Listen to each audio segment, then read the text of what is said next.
बिस्मिल्लाहिर्रहमानिर्रहीम अस्सलाम वालेकुम welcome back to another video. आज इस्लामाबाद पुलिस के रिटन टेस्ट आज से शुरू हुए हैं, जिसमें सबसे पहले आज एलडीसी के पोस्ट का पेपर था। पेपर हमारे सामने है। इसमें पेपर पैटर्न कुछ इस तरह से था कि दो पार्ट्स थे पेपर के। पहला पार्ट जो है वो एमसीक्यूज बेस्ड था, जिसके लिए आपको 30 मिनट का टाइम दिया गया था, और पार्ट 2 सब्जेक्टिव था, जिसके लिए 90 मिनट का टाइम दिया गया था। पार्ट 1 के अंदर 30 नंबर के एमसीक्यूज थे 30, और पार्ट 2 जो है वो 50 नंबर का था। पार्ट 2 के अंदर जनाब एक इंग्लिश ऐसे आया था 20 नंबर का, 15 नंबर की उर्दू टू इंग्लिश ट्रांसलेशन थी, उर्दू का पैरा दिया हुआ है, इंग्लिश ट्रांसलेट करना था, और बाकी 15 नंबर के 5 शॉर्ट क्वेश्चन थे। टोटल जनाब 80 नंबर का आपका ये पेपर था, और नीचे उन्होंने लिखा है कि 50% मार्क्स जो हैं वो पासिंग मार्क्स हैं, यानी 40 नंबर वाला पास होगा। पार्ट 1 को देखते हैं। सबसे पहला क्वेश्चन है find 4ab when a + b is 15 and a - b is 3। ठीक है जी। सिंपली दो इक्वेशंस उसने आपको दिए, एक है जी a + b = 15, दूसरी है a - b = 3। अब अपने 4ab निकालना है। कैसे निकालेंगे? यहाँ से कहीं से भी, जैसे a - b = 3 है, इस इक्वेशन से मैं a की वैल्यू निकाल लेता हूँ। a क्या आ जाएगा? a आ जाएगा मेरे पास 3 + b। ठीक है जी। अब a की वैल्यू मेरे पास अगर ये आ गई है, मैं दूसरी वैल्यू में पुट कर देता हूँ। यहाँ मैं पुट करता हूँ इसको, a की जगह मैं पुट करता हूँ 3 + b + b = 15। ए की जगह मैंने ये पुट कर दिया। ठीक है जी। अब इसको सम कर लें, ये 3 उधर जाके माइनस हो जाएगा, ये b और b 2b हो जाएगा, 2b, ये 3 इधर आके माइनस होगा तो 12 आ जाएगा, और b जो है वो आपका आ जाएगा 6। ठीक है जी। b जब 6 आ गया तो b को आप कहीं भी पुट कर दें, चाहे यहाँ पहली वाली में पुट कर दें, दूसरी वाली में पुट कर दें। अगर a - b = 3 है, b को 6 पुट करें तो a - 6 जो है वो 3 आ जाएगा, और ये 6 उधर जाके जब प्लस होगा तो a जो है वो आपका 9 आ जाएगा, यानी a आपका आ गया 9 और b आपका आ गया 6। ये दो आपके पास वैल्यूज़ आ गई। अब आपने फाइंड क्या करना है? 4ab, 4 × a 9 × b 6, 4 × 9 × 6 करेंगे तो आपका जो आंसर है 4 × 9 × 6 करेंगे तो आपका आंसर आएगा 216। ठीक है जी। तो 216 आपका ये राइट आंसर है। 4 × 9 36 × 6 करेंगे तो 216 राइट आंसर आ जाएगा। नेक्स्ट क्वेश्चन है जी 10 men can complete a job in 14 days. 10 बंदे जो हैं वो एक काम 14 दिन में करते हैं। अब बंदे जनाब 4 हैं, जब 4 बंदे हैं तो ज़ाहिर बात है दिन बढ़ जाएंगे। अब कितने दिन बढ़ जाएंगे वो देखते हैं।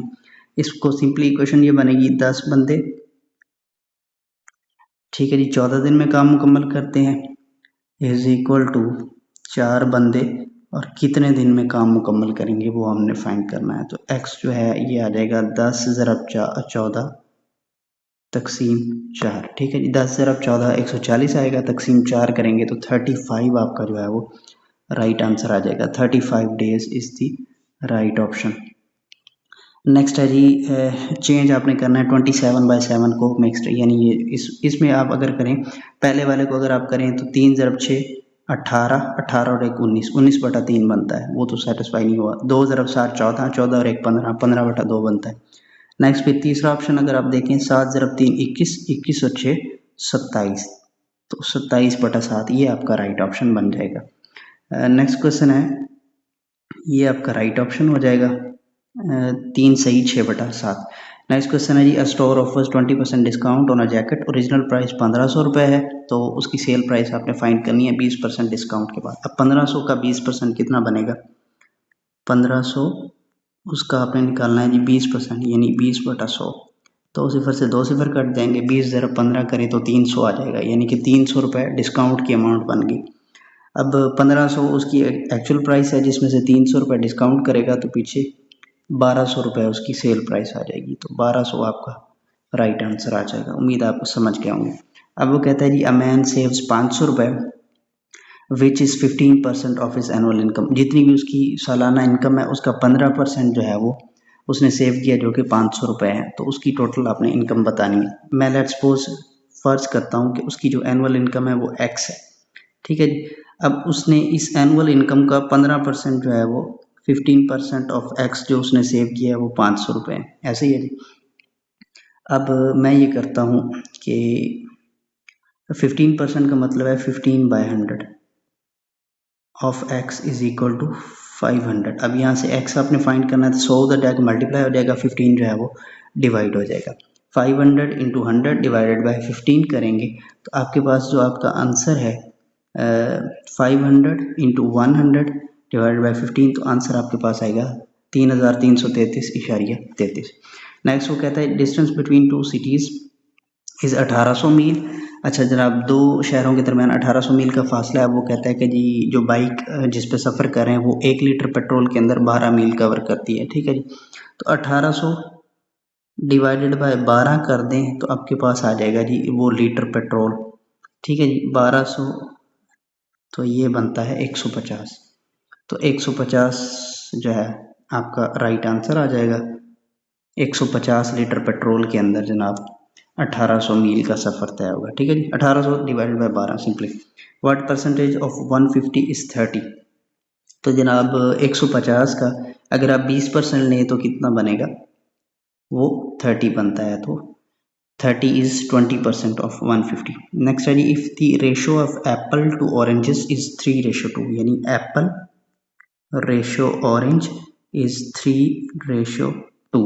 अब वो कहता है जनाब एप्पल्स अगर 12 हो गए, यानी ये 12 हो गए तो ये कितना होगा। ठीक है जी, अब 12 के मिसाल के तौर पर मैं इस क्वेश्चन को 4 से मल्टीप्लाई करता हूँ तो 4 × 3 12 और 4 × 2 8, तो ये बनेगी 12 8, यानी अगर 12 एप्पल्स हैं तो ऑरेंजेस जो हैं सेम रेशो के मुताबिक जो हैं वो 8 होंगे। नेक्स्ट है जी चेंज आपने करना है 4 सही 2/3 है शायद। ठीक है जी, 4 सही 2/3 को अगर आप करेंगे 3 × 4 12, 12 और 2 14, 14/3 इसका राइट आंसर आ जाएगा। नेक्स्ट फिर वो कहता है 8 रेशो क्वेश्चन मार्क है, फिर 1:4 है, तो यहाँ पे आएगा जनाब 32। 8:32 जो है यही 1:4 बनती है। ऐसे ही है जी, ज़्यादा एक्सप्लेन करने की मेरे ख्याल से ज़रूरत नहीं है, तो 32 जो है वो आपका राइट आंसर आ जाएगा। नेक्स्ट क्वेश्चन है जी the synonym of generous. Generous का मतलब होता है सखी, जिसे आप चैरिटेबल के भी कह सकते हैं। फैयाज। I have been accused, accuse के साथ प्रपोजिशन यूज होती है of. I have been accused of many things in my life but never of cowardice. What is the antonym of sparse. Sparse का मतलब क्या है, तो होता है जिसका एंटोनिम बनेगा अबंडेंट, यानी बकसरत। There has been a complete break dash of law and order, तो ब्रेक डाउन होता है जनाब, राइट ऑप्शन बनेगा break down of law and order. What does the idiom pull someone's leg, किसी की टांगें खींचना का मतलब है किसी को धोखा देना, किसी को तंग करना, तो सी ऑप्शन राइट हो जाएगा, टू डिसीव और टीज समवन। नेक्स्ट है जी we dash friends since we were children, तो यहाँ पे आएगा have been. We have been friends since we were children. Next question है जी complete the sentence by picking up suitable option for the given below. वो कहता है जी ऑल्दो ही ईट्स अलॉट, अगरचे वो बहुत खाता है, ही इज लूजिंग वेट। अगरचे वो बहुत खाता है लेकिन फिर भी उसका वजन कम हो रहा है, ये कंप्लीट सेंटेंस बनेगा, he is losing weight. What does the idiom let the cat out of bag, let the cat out of bag का मतलब होता है बिल्ली थैले से बाहर आना, मीन ये एक एक्चुअल प्लान का पता चलना और राज अफशा होना, तो इसको आप कह सकते हैं to reveal a secret. Next है जी सेंटेंस कंप्लीट करना, he is responsible dash the project success, तो यहाँ पे आएगा for, he is responsible for the project success. Next है जी they arrived dash the airport just in time for the flight, तो अराइव्ड एट द एयरपोर्ट आएगा, ये option right हो जाएगा। नेक्स्ट फिर वो कहता है purpose of V lookup function in MS Excel, तो वी लुकअप फंक्शन जो है वो ये ऑप्शन राइट है, to find a value in a table based on matching value in the first column. Next है जी in Access which data type is used for quantity, I think ये number numeric entries वगैरह जो है वो quantities के लिए use होते हैं, बी ऑप्शन राइट होना चाहिए, लेकिन इसको एक मतलब कंफर्म भी कीजिएगा। अ worksheet is made of, worksheet जो है वो एक्सेल होती है जिसके अंदर रोज एंड कॉलम्स होते हैं। Shortcut key to justify, justify की शॉर्टकट की कंट्रोल+J होती है। नेक्स्ट है जी shortcut key to save, save के लिए कंट्रोल+S होती है। Harappa is an archaeological site belonging to which ancient civilization, Harappa तहजीब जो है वो इंडस वैली सिविलाइजेशन से ताल्लुक़ रखती है। नेक्स्ट है जी which international body is responsible for monitoring and combating terrorist financing, तो उसके लिए financial action task force FATF, right option है। In which year Pakistan conducted its nuclear test, तो पाकिस्तान ने 28 मई 1998 को टेस्ट किए थे। नेक्स्ट है विच साइड ऑफ सब continent Pakistan is situated. Pakistan जो है वो साउथ एशिया के अंदर है। अब I think south he right option होना चाहिए। इन एब्रीवेशन ऑफ जीडीपी मतलब ग्रास डोमेस्टिक प्रोडक्ट, तो ए ऑप्शन राइट हो जाएगा, ग्रास डोमेस्टिक प्रोडक्ट। अब जो ये आपके 30 MCQs हो गए पार्ट 1 में।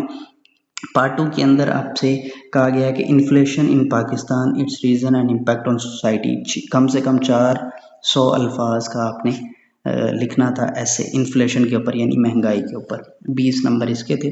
फिर 15 नंबर का ये पैराग्राफ है जिसमें वो सिंपल सा कह रहा है कि एक देहात में एक लड़का रहता था जिसका नाम अहमद था। there lived a boy in a village whose name was Ahmad.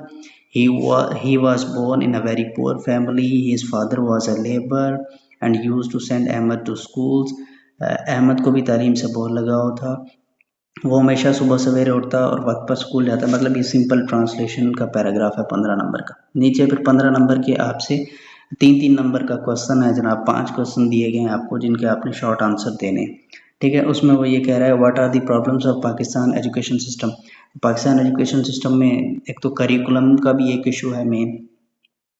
ठीक है जी, करिकुलम में आप कह लें कि करिकुलम सबके लिए सेम नहीं है। मदारस के तलबा अलग चीज़ें पढ़ रहे होते हैं। जो महंगे स्कूल्स हैं बीकन हाउस टाइप, उनका सिलेबस कुछ और होता है। बाकी बोर्ड वगैरह का सिलेबस और होता है। एक तो करिकुलम का इशू भी है, दूसरा टीचिंग मेथड का भी इशू है, कंसेप्चुअल लर्निंग नहीं है। और उसके अलावा फिर आप ये भी कह सकते हैं कि आजकल जो मार्किंग का सिस्टम है वो भी आप देखें ना, 1100 में से लोगों के 1099 भी आ रहे होते हैं। सो मार्किंग का सिस्टम भी पता नहीं हम कौन से अरस्तु या अफलातून जो है वो पैदा कर रहे हैं। तो मार्किंग का सिस्टम भी एक एजुकेशन सिस्टम के अंदर फ्लॉ है। अच्छा जी, नेक्स्ट वो कहता है जी how to improve police system in Pakistan, give suggestion. Police system को कैसे इम्प्रूव किया जा सकता है, उसमें आप ये देखें ना कि पुलिस वालों के एक तो देखें साइकोलॉजिकल बहुत ज़्यादा इफ़ेक्ट्स होते हैं। यानी 24-24 घंटे ड्यूटीज़ करने के बाद कहने हैं कि लोग अके हुए भी होते हैं। सो एक तो उन पे साइकोलॉजिकल प्रेशर को कम किया जाना चाहिए। आई थिंक अगर मैं ये क्वेश्चन अटेम्प्ट करता तो एक तो साइकोलॉजिकल प्रेशर्स बहुत ज़्यादा है। एक तो उनको वो भी रिलैक्स आपको करना चाहिए ताकि वो अपनी ड्यूटी अच्छे तरीके से, बाकी जिस तरह बाकी इदारे हैं गवर्नमेंट के बाकी इदारे हैं उनमें छुट्टी का भी एक कंसेप्ट होता है। उनमें 8 घंटे यानी 9 to 5 ऑफिस टाइमिंग होती है। तो आप इस तरीके पुलिस में भी रिफॉर्म्स ला सकते हैं कि उनको भी बाकी गवर्नमेंट सिविल सर्वेंट्स की तरह ट्रीट करें। अच्छा जनाब, रेगुलर एक्सरसाइज के क्या बेनिफिट्स हैं और ह्यूमन हेल्थ के ऊपर आपका फॉग का क्या इफेक्ट होता है वगैरह वगैरह, ये क्वेश्चंस थे। सो जनाब ये था पेपर आपका 80 नंबर का। उम्मीद है आपको वीडियो नेक्स्ट वीडियो में।